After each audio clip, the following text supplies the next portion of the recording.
নমস্কার, আমি doctor Arup Chakraborty, chairman Kendel trust. Kendel trust প্রান্তিক এবং পিছিয়ে পড়া মানুষের জন্য কাজ করে। আমরা মূলত তিনটে বিষয়ের উপরে কাজ করি: স্বাস্থ্য, জীবিকা এবং পরিবেশ। গবেষণা, প্রশিক্ষণ এবং বিভিন্ন প্রকল্পের মাধ্যমে গ্রামের মানুষ, শহরের মানুষ, স্বাস্থ্যকর্মীদের কর্মদক্ষতা বৃদ্ধির জন্য এবং সচেতনতা বৃদ্ধির জন্য কাজ করে থাকি। আসুন আমরা সবাই মিলে সম্মিলিতভাবে কেন্ডেলের সঙ্গে সহযোগিতা করি এবং উন্নয়নের পথে এগিয়ে যাই।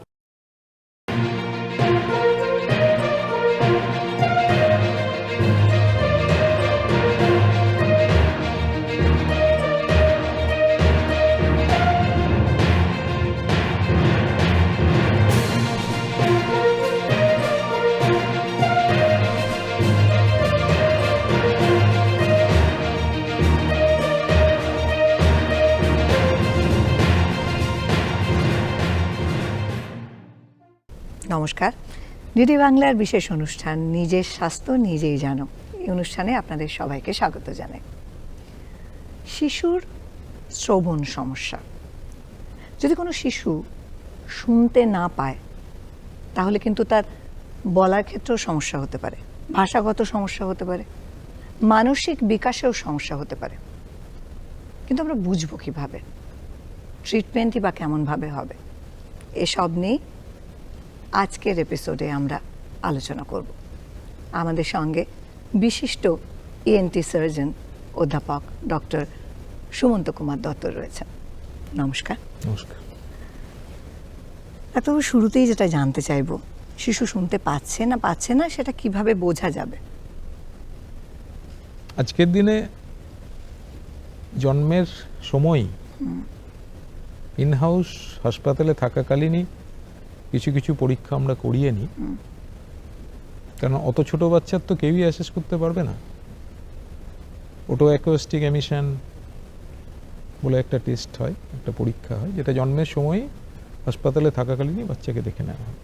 ওখান থেকেই একটা ধারণা কিন্তু আমাদের হয়ে যায় যে বাচ্চার শ্রবণ শক্তিটা স্বাভাবিক আর 5 জনের মতো না একটু অন্যরকম। যদি স্বাভাবিক হলো তাকে আমরা নর্মাল অ্যাডভাইস যেমন দেওয়ার দিয়ে ছেড়ে দিই। যদি ওই টেস্টে ওটা অ্যাকুস্টিক এমিশন টেস্ট সে পাস করতে না পারে তাকে আমরা রেফার বলি। সেটা হলে সাধারণভাবে 1 মাস পরে ওই বাচ্চাকে আবার আমরা ডাকি, আবার ওই টেস্ট রিপিট করি, এবং 3 মাস বয়স পর্যন্তও যদি ওই সে রেফারই থাকে, পাস করতে না পারে, তাহলে বেরা বলে একটা পরীক্ষা হয়, ওটা করি। সেই বেরা পরীক্ষা হয়তো 3 মাসে তার শোনাটা দেখলাম যে না ঠিক নেই, তাকে আবার 6 মাস পরে করি।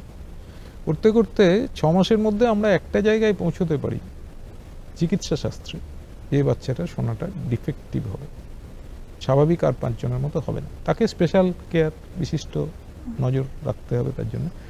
ধরুন এই বাচ্চাটা কোনোভাবে স্কিপ করে গেল, বাড়িতে ডেলিভারি হওয়া, বাড়িতে জন্মানো বাচ্চারাও তো আছে, তাদের ক্ষেত্রে তো ওই টেস্ট আমরা করতে পারছি না। এটা যারা হাসপাতালে জন্ম নিচ্ছে তাদের ক্ষেত্রে। মানে সমস্ত হাসপাতালে এটা হচ্ছে? সমস্ত সরকারি হাসপাতালে, প্রাইভেটে তো হয়, সমস্ত সরকারি হাসপাতালে এখন একদম গ্রাসরুট লেভেল, ছোট্ট একটা মেশিন, এইটুকু টর্চের মতো দেখতে একটা মেশিন, যার থেকে আমরা কিছু কিছু জিনিস বুঝতে পারি। প্রযুক্তিগতভাবে এই জায়গাটা আমরা উন্নতি করতে পেরেছি, কিন্তু সেই প্রযুক্তির সুবিধা তো প্রত্যন্ত গ্রামে যাদের দাইমাদের কাছে ডেলিভারি হচ্ছে তাদের ক্ষেত্রে পাচ্ছি না। তাহলে সেখানে কি তারা কি এরকমই থাকবে? না, সেটাও পাল্টেছে। আগের দিনে বাড়িতে দাদু, দিদিমা, বড়রা, বয়স্করা যারা থাকতেন, 1.5-2 বছর বয়স পর্যন্ত শুনতে না পেলেও বলতো আর কিছুদিন অপেক্ষা কর, বাচ্চা বড় হোক শুনতে পাবে। সময়টা কিন্তু পেরিয়ে যাচ্ছে তখন। কেন? পরে ব্যাখ্যা করছি। ওই বাচ্চাগুলোর কি করব? ওই বাচ্চাগুলোর ক্ষেত্রে 6 মাস বা 8 মাস বয়স পর্যন্ত জোরে কোনো শব্দ, বাজ পড়লো, জোরে গাড়ির হর্ন হলো বা চিৎকার করলো, যদি না কেঁপে ওঠে, না তাকিয়ে ওঠে, না ভয় পায়, তাহলে কিন্তু সন্দেহটা জাগবে যে এই বাচ্চা হয়তো শুনতে পাচ্ছে না। মানে এমন ভাবার কোনো কারণ নেই যে ওটা নর্মাল, আর কিছুদিন বড় হলে শুনতে পাবে।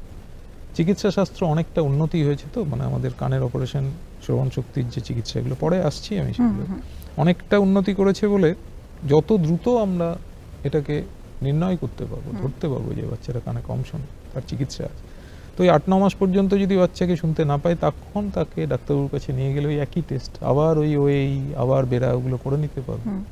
তখন তাকে কিন্তু আবার হাসপাতালে জন্মানো বাচ্চারা যে সুবিধাটা পাচ্ছিল সেটাই পেতে পারবে। এভাবে আমরা শুরু করতে পারি। মানে সেক্ষেত্রে বাড়ির লোকেদেরকে একটু নজর রাখতে হবে, বাড়ির লোককে সচেতন হতে হবে। বাড়ির লোক বলতে বাড়ির মানুষ বলতে শুধু বাবা মা অভিভাবক তারা নয়, তাদের যারা অভিভাবক তাদেরকে সচেতন হতে হবে, পাড়ার লোক দিকে সচেতন হতে হবে, সমাজ সংস্কারক যারা সমাজ সচেতন ব্যক্তি যারা তাদেরকে বোঝাতে হবে। কিছু কিছু ক্ষেত্রে আমি অত্যন্ত দুঃখের সঙ্গে বলছি, কিছু কিছু ক্ষেত্রে আমাদের ডাক্তারবাবুদের মধ্যেও কিন্তু একটা ভুল ধারণা আছে, একটু বয়স হলে ওই শোনাটা নর্মাল হবে, এখান থেকেও বেরোতে হবে। এটার দায় অনেকটাই আমরা যারা কান্নার গলা বিশেষজ্ঞ তাদের এবং শিশুরোগ বিশেষজ্ঞদের, যে অতদিন পর্যন্ত অপেক্ষা করাটা ঠিক নয়। যেখানে এত ধরনের ব্যবস্থা অনেক সময় কি হয়, এই ব্যবস্থাগুলো যে আছে অনেকে জানেই না। যেমন আপনার সঙ্গে কথা বলি আমার মনে হচ্ছিল যে ওই ব্যাপারটা হয়তো আপনিও জানেন না। তো দেখুন, মানে যারা আরো দূরে প্রত্যন্ত জায়গায় আছে তারা হয়তো জানে না, তাদেরকে জানানোর দায়টাও সরকারিভাবে আমরা যারা বিভিন্ন জায়গায় কাজ করছি তাদের বর্তায়। আমরা বিভিন্ন অনুষ্ঠানে বিভিন্ন জায়গায় এটা বলছি, বোঝাচ্ছি।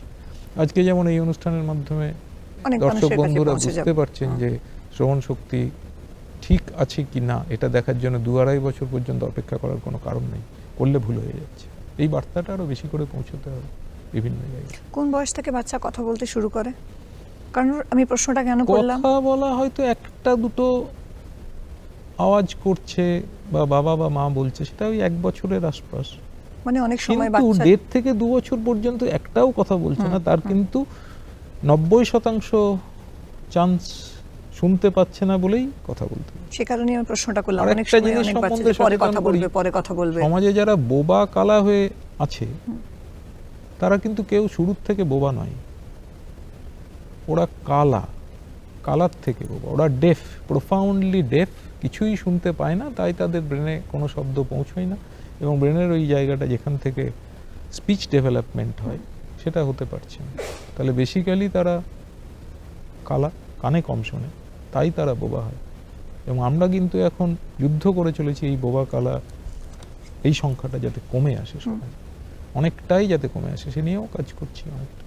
তার কারণ অনেক সময় যেটা বলা হয়ে থাকে বাড়িতে যে ঠিক আছে একটু পরে কথা বলবে, অনেক একটু দেরিতে কথা বলবে, সম্পূর্ণ ভুল ধারণা। হতে পারে যে সেই বাচ্চাটি শুনতে পায়, একটু পরে কথা বলবে, ঠিক আছে, তাহলে ঠিক আছে, কিন্তু শুনতে পায় তো সেটা নিশ্চিত করার জন্য পরীক্ষাগুলো করে নেওয়াটা খুব জরুরি। মানে সেটা কিন্তু বাড়িতে বসে ওই অভিজ্ঞতা দিয়ে হবে না, তার জন্য প্রযুক্তিই লাগবে, তার জন্য নির্দিষ্ট বিশেষজ্ঞের কাছে যেতেই হবে। এবং যখন প্রযুক্তি এতটা এগিয়ে গেছে, অনেকটাই এগিয়েছে, মানে আমরা যতটা ভাবছি তার থেকে অনেক অনেক বেশি। আগে কানে কম শোনা মানে কানে মেশিন লাগাতে হবে বলে কানে হিয়ারিং এড লাগিয়ে দিলেই হতো, এখন কিন্তু তার থেকে অনেক অনেক দূর আমরা এগিয়ে গেছি। ঠিক, একদমই। ককলিয়ার ইমপ্ল্যান্ট বলে একটা ছোট্ট যন্ত্র হয়, যেটা যাদের খুব বেশি কম শোনা, মানে বাইল্যাটারাল প্রোফাউন্ড ডেফনেস বলি, গুরুতর শ্রবণহীনতায় ভুগছে যারা, ছোট বাচ্চাও হতে পারে, বড়রাও হতে পারে, একবার কথা বলতে শিখেছে পরে কথা বলতে পারছে না, না শুনতে পাওয়ার জন্য,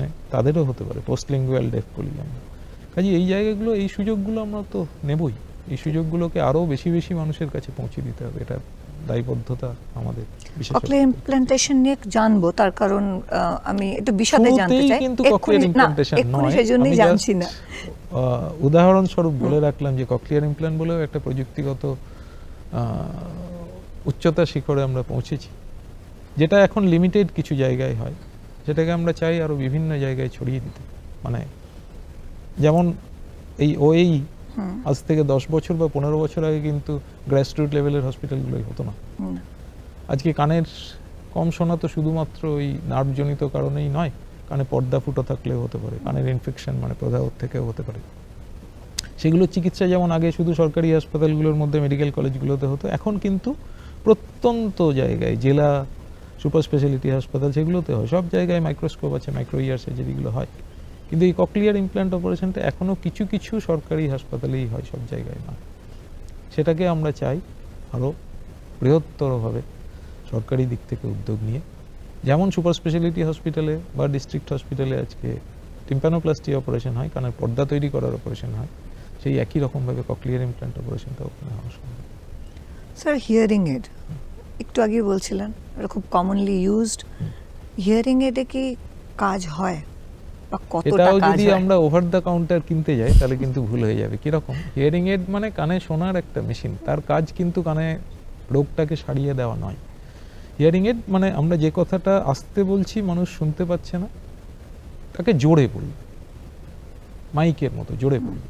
তো সেই হিয়ারিং এডটাও কি ধরনের কানে কম শোনা, সেটা কানের পর্দার কোনো সমস্যা, না নার্ভের সমস্যা, না দুটো মিলে সমস্যা, তার উপরে নির্ভর করবে কি ধরনের হিয়ারিং এড নিতে হবে। ওটা কোথাও গেলাম আর একটা হিয়ারিং এড দাও কানে লাগিয়ে দিলাম আর শুনতে পাবো তা নয় কিন্তু।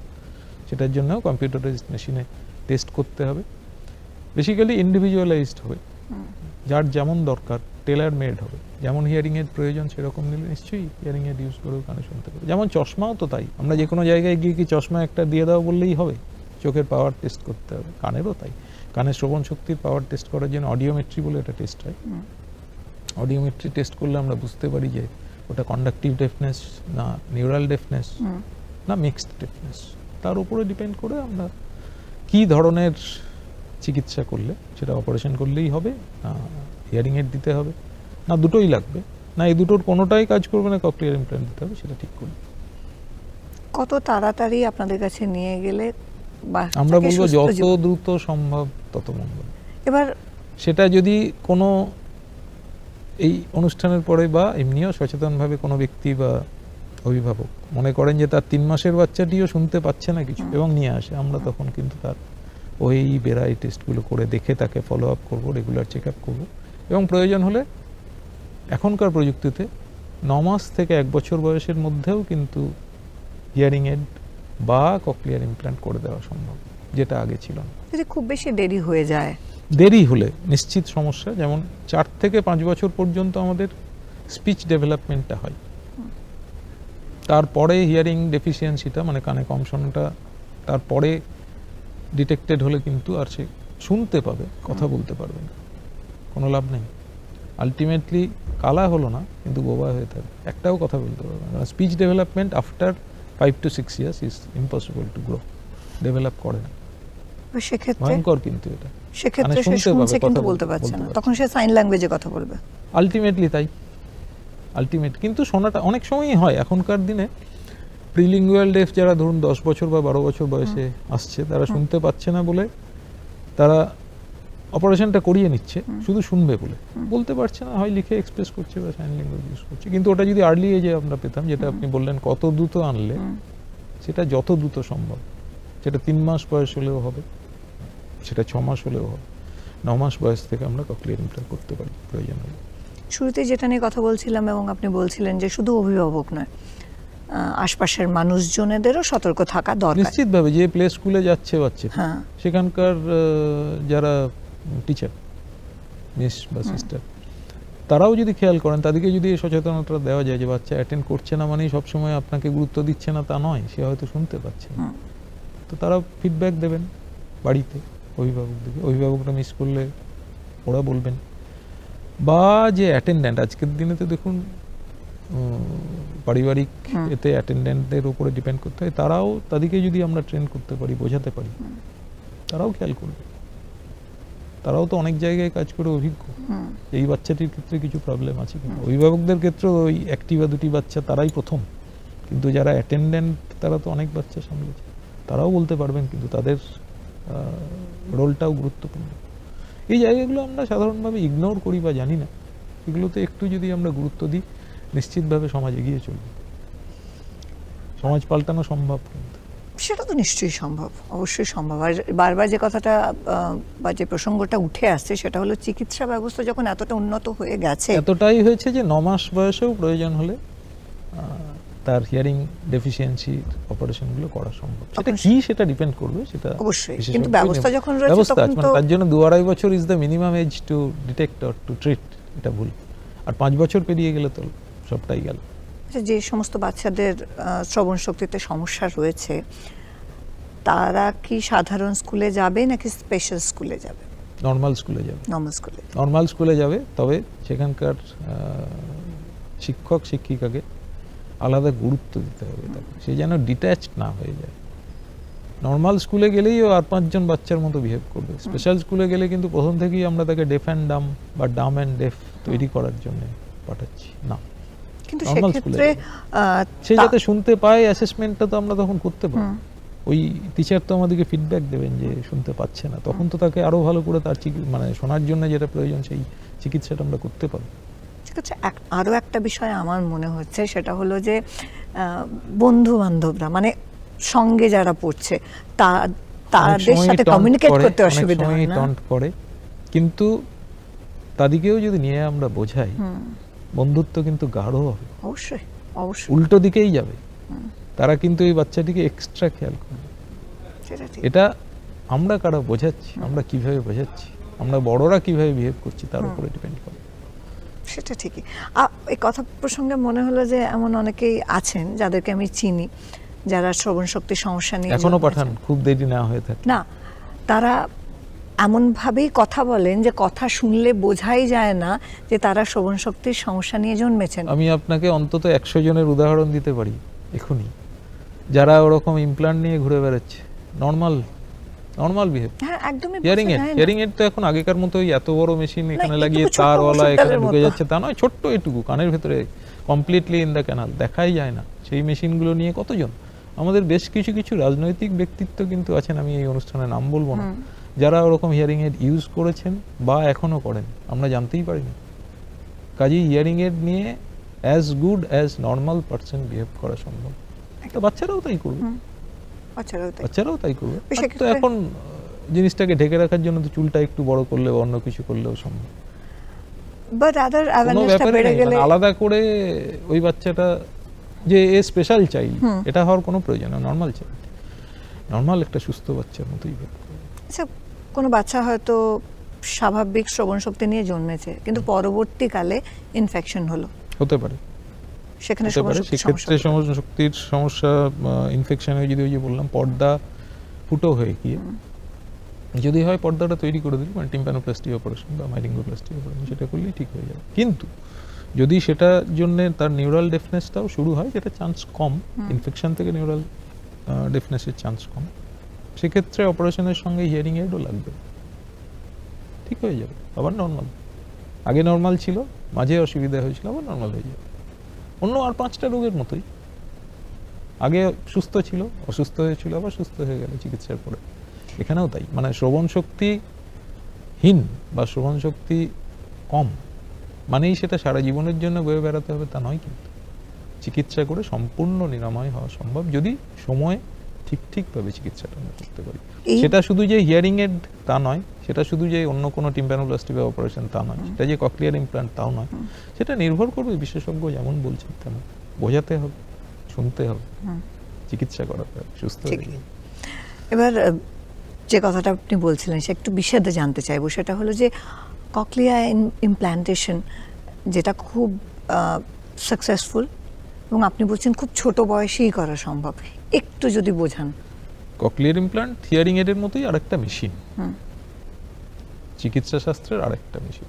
হিয়ারিং এডের কাজ হলো শব্দটা জোরে দেওয়া, যে শব্দ সাধারণভাবে আমরা আস্তে কথা বললে শুনতে পাচ্ছি না, আমরা চিৎকার করে বললে যেমন মানুষটা শুনতে পাচ্ছে, হিয়ারিং এড সেই কাজটাই করছে। আর ককলিয়ার ইমপ্ল্যান্ট সেখানে নার্ভটা, যেখান থেকে ফাইনাল ট্রান্সমিশনটা হচ্ছে ব্রেনে, সেই নার্ভটাকে স্টিমুলেট করছে, মানে অডিটরি নার্ভকে। যার সমস্যাটা ওই অডিটরি নার্ভ পর্যন্ত সাউন্ডটা পৌঁছচ্ছে না বিভিন্ন কারণে, নিউরাল ডেফনেসের জন্য, এবং সেটা বাইল্যাটারাল, মানে হিয়ারিং এড দিয়েও কিছু করা যাচ্ছে না, তার ক্ষেত্রেই ককলিয়ার ইমপ্ল্যান্ট আমরা করি। তার কিছু ক্যান্ডিডেচার আছে, কারা ককলিয়ার ইমপ্ল্যান্ট ক্যান্ডিডেট হতে পারে। একটা কানে প্রোফাউন্ড ডেফনেস বা গুরুতর শ্রবণহীনতা ককলিয়ার ইমপ্ল্যান্টের ইন্ডিকেশন নয় সাধারণভাবে বাচ্চাদের ক্ষেত্রে যদি দুদিক একই রকম সমস্যা হয়, কিছুই শুনতে পাচ্ছে না, হিয়ারিং এড দিয়েও ইমপ্রুভ করছে না, তাদের ক্ষেত্রে আমরা ককলিয়ার ইমপ্ল্যান্ট রেকমেন্ড করি। কিন্তু এই ককলিয়ার ইমপ্ল্যান্ট আবার করা যাবে না সেরকম কিছু ক্ষেত্রেও আছে, যেমন যার অডিটরি নার্ভ নেই, কনজেনিটালি অ্যাবসেন্ট, তার ক্ষেত্রে স্টিমুলেট করেও কোনো লাভ হবে না, জিনিসটাই নেই, তাহলে স্টিমুলেট করবো কাকে? তাকে অন্য অপারেশন করা যায়, ব্রেন স্টেম ইমপ্ল্যান্ট আছে, আরও বিভিন্ন রকম, সেগুলো আরও সূক্ষ্ম, কিন্তু করা সম্ভব। ককলিয়ার ইমপ্ল্যান্টই শেষ কথা নয়, তারপরেও চিকিৎসা আছে। তো সাধারণভাবে 1.5-2 বছরের বাচ্চা একটা কানে প্রথমে ইমপ্ল্যান্ট করার পরে সেটা সাকসেসফুল হলে অন্য কানটাও করে নিলে নর্মাল বাচ্চার মতোই 5 বছর বয়সে গিয়ে নর্মাল স্কুলে পড়বে। যদি আরও আগে ডিটেক্ট করতে পারি, যদি আরও আগে চিকিৎসা করতে পারি, যেটা বলছিলাম 1 বছর বা 9 মাস বয়সেও করা যায়, তাকে ওই 18 মাসের মধ্যে 2টো কান হয়ে গেল, তারপর থেকে বাচ্চাটা নর্মাল বিহেভ করবে। এতটাই গুরুত্বপূর্ণ। সরকারি হাসপাতালে সেটা সম্ভব, সরকারি হাসপাতালেও সম্ভব, সরকারি হাসপাতালেও, তবে সব জায়গায় এখনো নয়। সেটার জন্য আরও সচেতন হতে হবে, আমাদেরকে সচেতন করতে হবে, প্রশাসনকেও আরও উদ্যোগ নিতে হবে। সরকারি হাসপাতালেও হওয়া সম্ভব। অ্যাডিপ বলে একটা স্কিম আছে সেন্ট্রাল গভর্নমেন্টের, এটা ওয়েস্ট বেঙ্গল গভর্নমেন্টেও চালু আছে। তো অ্যাডিপ স্কিমের মাধ্যমে ফ্রি অফ কস্ট, সাধারণভাবে এই ককলিয়ার ইমপ্ল্যান্ট অপারেশন বাইরে করতে গেলে 9 থেকে 10 লাখ টাকার মতো খরচ, সেটা ফ্রি অফ কস্ট গভর্নমেন্টের উদ্যোগে সরকারি হাসপাতালেই আমরা করেছি, এখনো হয়। তার জন্য কিছু কিছু ক্রাইটেরিয়া আছে, কিছু কিছু লো ইনকাম গ্রুপ, তার ইনকাম সার্টিফিকেট সেগুলো লাগে, সেগুলো এমন কিছু নয়, সেগুলো করা সম্ভব। তার মানে যেটা বোঝা গেল আজকের আলোচনায়, যে যদি শ্রবণ শক্তিতে অসুবিধে থাকে কোনো বাচ্চার, তাহলেও যে জীবনযাত্রা ব্যাহত হবে এমনটা নয়, একদমই নয়। শুধু যেটা করতে হবে, যদি শুরুতেই না পরীক্ষা করা হয়ে থাকে তাহলে আপনাদের কাছে শুরুতে নিয়ে আসতে পরীক্ষা হবে। না, মানে যদি হাসপাতালে তার জন্ম জন্ম না হয় না তাহলে হয়ে শুরুতে থাকে। পরীক্ষা না হতে পারে। হাসপাতালে জন্ম হলো, সেই সময় মেশিনটা খারাপ থাকতে পারে বা মিস হয়ে যেতে পারে, তারও পরীক্ষা হলো না। সেই সব ক্ষেত্রে যাতে অভিভাবকরা একটু সচেতন হন যে কানে শুনতে পাচ্ছে কি পাচ্ছে না। অভিভাবকদের যারা অভিভাবক তারাও যদি আর একটু তাদেরকে সচেতন করতে পারি আমরা, চিকিৎসক সমাজ, তাহলে যত দ্রুত রোগ নির্ণয় সম্ভব, তত দ্রুত চিকিৎসা সম্ভব, তত দ্রুত বাচ্চাটি নর্মাল স্বাভাবিক স্কুলে যাওয়া সম্ভব, স্বাভাবিক জীবনযাত্রায় যাওয়া সম্ভব।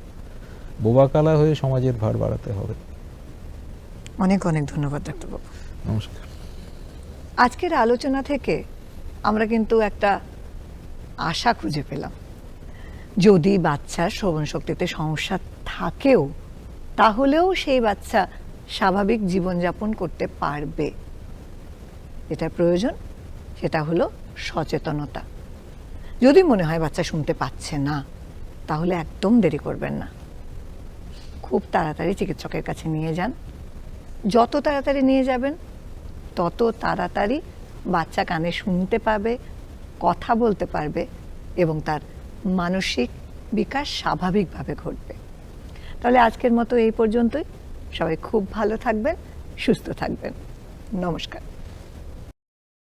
নমস্কার, আমি doctor Arup Chakraborty, chairman Kendel trust. আমরা একটি স্বেচ্ছাসেবী সংগঠন। আমরা প্রান্তিক এবং পিছিয়ে পড়া মানুষের জন্য কাজ করছি। কেন্ডেল নামটির মধ্যেই লুকিয়ে আছে আমাদের কর্মপদ্ধতি। আমরা ছোট্ট কোনো প্রকল্প নিয়ে কাজ করি, সাফল্যের খতিয়ান করি এবং পরবর্তীকালে বৃহত্তর পরিবেশে তা প্রয়োগ করি। আমরা মূলত 3টি বিষয়ের উপরে এই মুহূর্তে কাজ করছি: স্বাস্থ্য, পরিবেশ এবং জীবিকা। এই মুহূর্তে আমরা শিশু, কিশোর কিশোরীদের নিয়ে কাজ করে চলেছি। আসুন আমরা সবাই মিলে কেন্ডেল ট্রাস্টের সঙ্গে সহযোগিতা করি এবং উন্নয়নের পথে এগিয়ে যাই। নমস্কার।